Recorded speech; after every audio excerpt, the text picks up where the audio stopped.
Hello everyone, Lansay Mechanist here. I'm bringing you a short video. This is just going to be a real short video to show something that basically just changed overnight, literally. It literally changed not 30 minutes ago in the game. All right. First off, on the main menu, you'll see that there is a new banner up above, and that new banner is something called the Hunt for Agincourt, which is a British battleship, a premium one.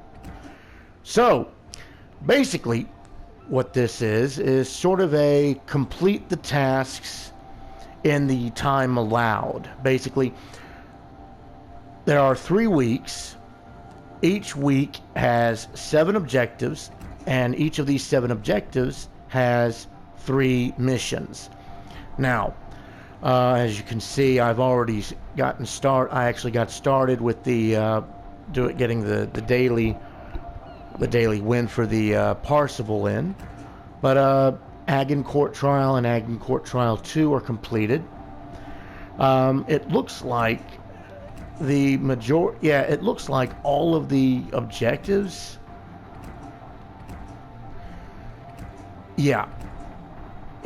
All the objectives for the Agincourt trial are rated from tier 3 to legendary. You can complete them in versus AI training mode, or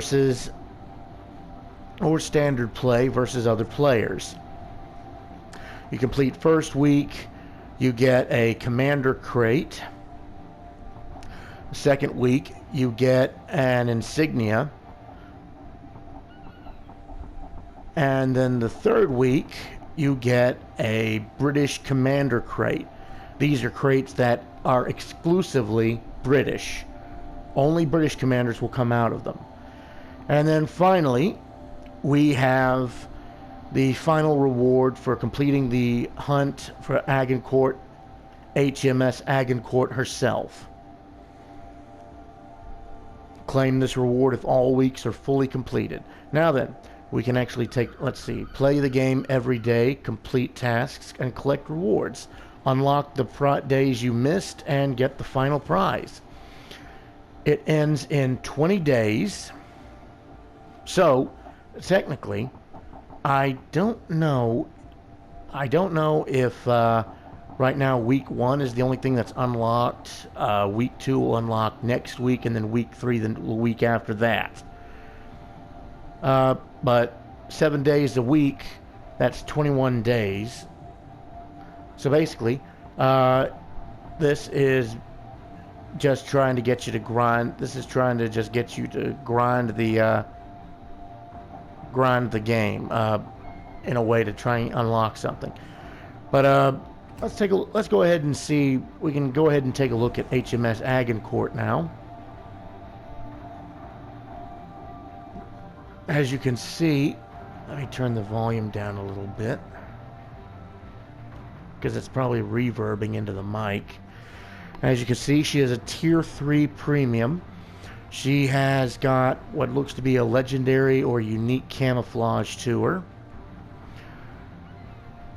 Judging from the look of her, probably circa World War I. 2 forward turrets housing 2 guns. 2 midship turrets facing back to back, also housing 2 guns. And then on the stern, 3 aft turrets, 1 facing forward, 2 facing aft, both of them twin barrels. She has got a lot of barbette guns. I mean, that is a lot of firepower. How much firepower? Well, let's take a look at her loadout right quick and see what she's got. Well, right off the bat, high explosive, armor-piercing shells. Consumables are the damage control party, the repair party, the British super heals, and enhanced secondary targeting. Okay, her stats. Survivability is 49, so tier 3. I think that's about average, but it looks pretty good. I'm no expert on battleships. I'm not a Battleship main, so I'm not a Battleship main player, so I really wouldn't know much. Hit points 43.5 thousand, 43k basically. Armor ranging from 13 millimeters at the thinnest to 305 at the thickest. She's got a torpedo belt, so torpedo damage reduction is 14%. Artillery is 67. She has got 7 twin mount 305 millimeter cannons. Hang on a minute.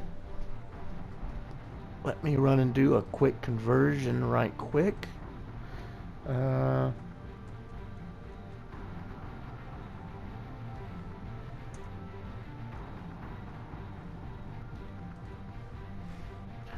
Let's see, centimeter, no, millimeters.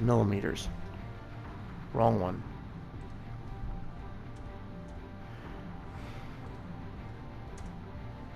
All right. Millimeter is 305. Those are 12-inch guns. And she's got 14 of them. They have a max range of 13.7 kilometers, a reload time of 36 seconds. The turrets have a turn time of 45 seconds. That's a little bit slow. HE shell max damage is 4,400. They have a 31% chance to set fire, so they are very flammable shells. AP shell damage maximum is 8,100. That is, I think that's if you can get all shots on target. That is the best damage you're going to be able to do with them per salvo, or it might be per shell. I don't know. Her secondaries. She has got 10 single-barreled 76 millimeters. That's the 2.9-inch guns, almost 3 inches. Kind of a small cannon, but I mean it's good for blasting smaller ships. Firing range is 5 kilometers, so short range secondaries. Reload or average range short secondaries. Reload time is 3 seconds. These deal HE damage, 1,100 each, with a 4% chance to set fire. And then her big secondaries, 152 millimeters. That is 5.9, almost 6-inch cannons. She's got 20 of them. That's 10 on each side. Firing range, again, 5 kilometers. Reload time, 4.5, so about a second slower than the smaller cannons, naturally. They shoot HE only. HE damage is 2,200. Fire setting chance is 12. Okay.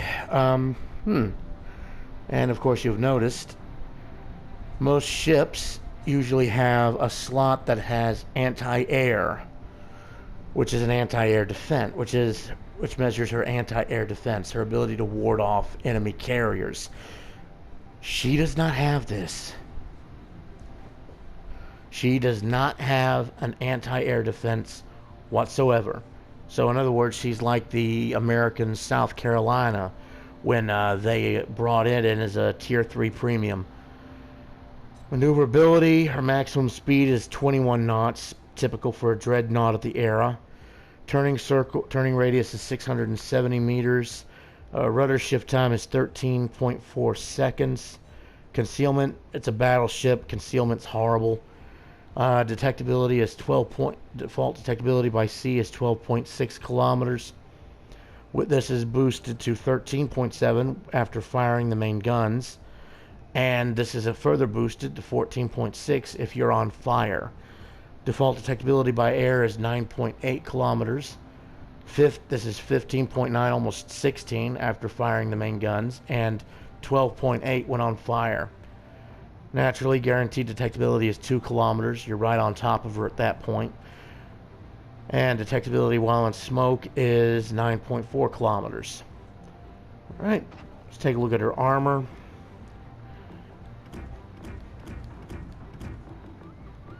Let's see. Okay, she's got a 4-end armor belt. Let's see. That's her torpedo protection. Superstructure. Yep. She's got an armor belt that basically runs down the length of the ship. You can see how the hull is divided into two colors. Well, technically three. The dark green, that is, or the teal, that's 17 to 24 millimeters thickness. Then it goes into the orange, back down to the teal, and then of course the keel, the belly of the ship, is gold, which is 29 to 33. So let's see, fore-end armor belt, that's 102 millimeters thickness. That is the dark, yeah, that's the dark orange there. Let's see, her bottom, the keel is 30. Fore-end plating, above and below the armor belt, is 19 millimeters. Her deck is also 19 millimeters. See, athwart ship, fore-end athwart ship, her bulkheads, two colors again, that green and the gold, ranging from 25 to 76 millimeters. Aft end armor belt is again 102. Bottom is 30. Aft end plating is 19. The aft deck is also 19. And the athwart ship is 25 to 76. Okay, so the aft end plating. Okay, it's the same. I thought for some reason that the stern deck plating was a little bit thicker than the bow plating. Anyway, that's a pretty interesting little design. Let's see, if we put the citadel. Oh dear. Wait a minute.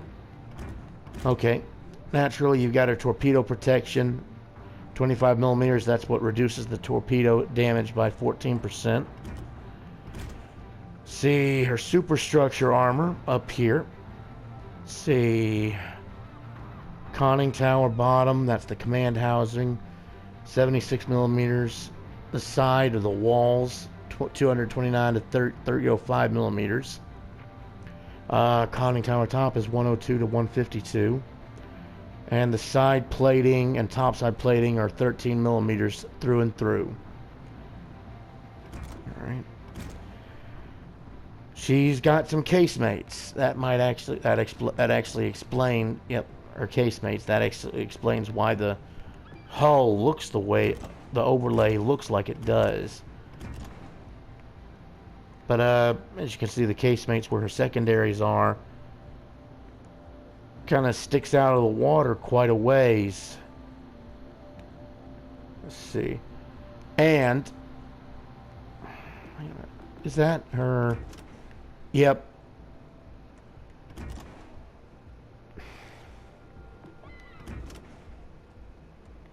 Oh my goodness. Oh my goodness. So, unless I'm mistaken, there is a hole that goes clear through the midsection of the ship. Now, of course, the barbettes and the turrets are overlaid on this, so they kind of that covers it up. But still, there is a hole going through the middle of the ship.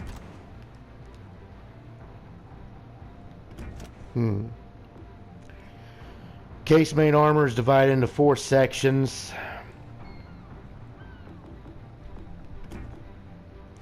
Athwart ship bulkheads, 76 millimeters to 152. The armor belt, the middle of the belt, jumps from 152 to 229 at the vital parts over the citadel. The deck is 38 solid through and through. And the athwart ship again is 76 to 152. Okay, so rule of thumb is with battleships, watch out for carriers.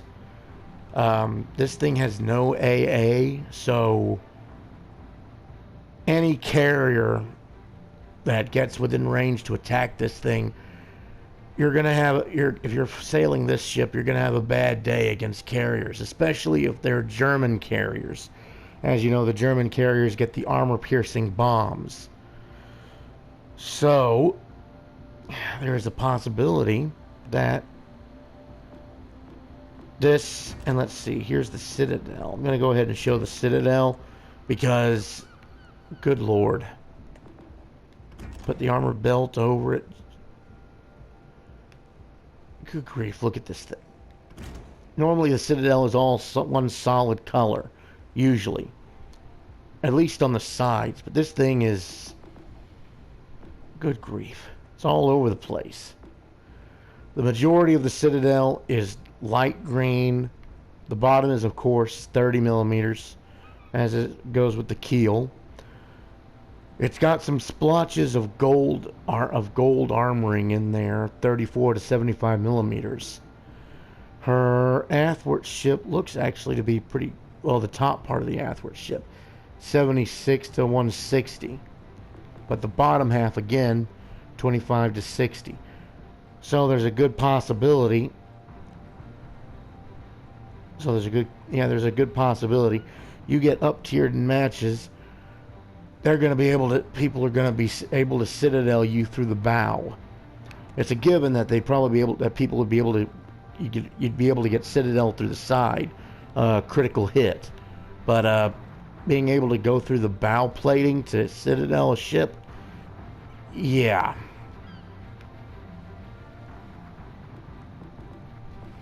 Let's see, Citadel athwart ship jumping from 25 to 76. Bottom is 30. Torpedo bulkhead is 25 to 38 in places. The deck is a solid 25.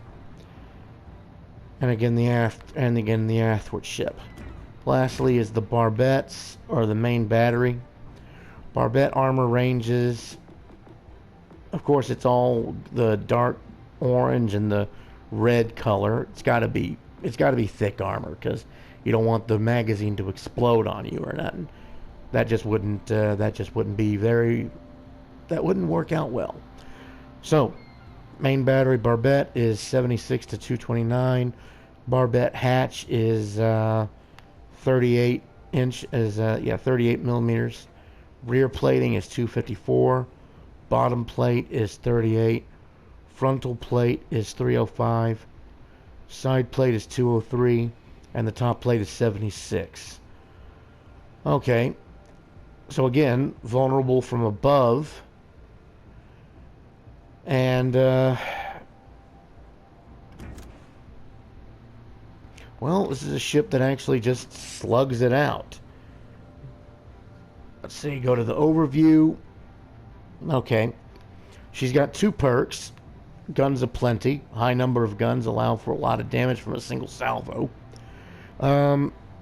Secondary reach, okay. Hang on a minute. What was the range of her secondaries again? 5 kilometers. Okay, so her secondaries actually reach out a little bit further than I thought, or what is normal for tier 3 battleships. So they have above average secondary gun range. She's a dreadnought, no surprise. She's slow. Agincourt, a one-of-a-kind dreadnought battleship built to order for Brazil, but later repurchased by the government of the Ottoman Empire. She was distinctive for having as many as 7 turrets. With the outbreak of World War I, Agincourt was requisitioned by Britain and served in the Royal Navy. She entered service in 1914. She is the only one of her class. Alright. Plus, campaigns kind of changed up a bit. As you can see, we now have, let's see, we completed that. Now with us going into week 3 of the campaign, and a lot of people either grinding the heck out of the campaign or outright buying it. There's a new assignment, Unsheathe the Sword, which basically it requires you to play nothing but Musashi, the reward battleship for the campaign. Win 5 battles, Citadel ships 10 times, deal 700,000 HP, and in one battle cause 160,000 damage. Rewards look to be 2 days of premium, a Japanese commander crate, 5 promotion orders, and 1 insignia.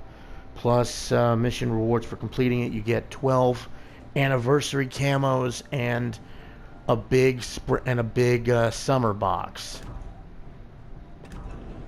Also, in the store, the German BB crates, we are no longer getting one free.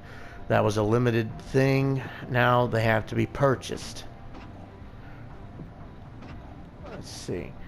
Yeah. So one crate is 750 doubloons. 5 crates is 3,750 doubloons, or basically $15. One crate is basic. So 750 doubloons. I think that's like $1 or something.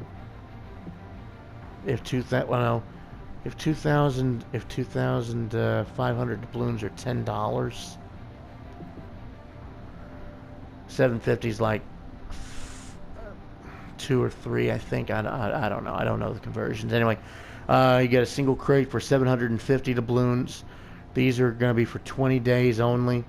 You get a set of 5 crates for 3,750, and a set of 10 for 6,750. They've reduced or normally it's 7,500. They reduced it by 10%, probably for a limited time. And of course, they're still doing the whole Germany's Navy takes flight or something. The Eagle takes flight. Let's see. Projects are still available for the legendary carriers. Don't know. I don't know when that they no longer become limited, but still available for 30 million silver, which is the in-game currency you earn by beating playing missions or playing matches. Tier 5 and Tier 7 are the best matches, or the best tiers to actually be able to earn silver on. You can easily get 100,000 if you know what you're doing at those tiers. So 10 matches, so 100,000 times 10, that's 1 million.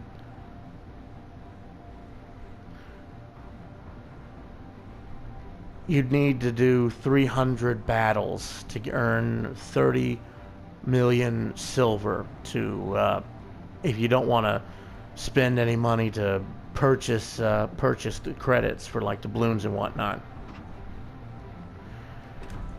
Okay, I wasn't going to do any matches. I was just putting this up here, sort of a, hey, look what's changed.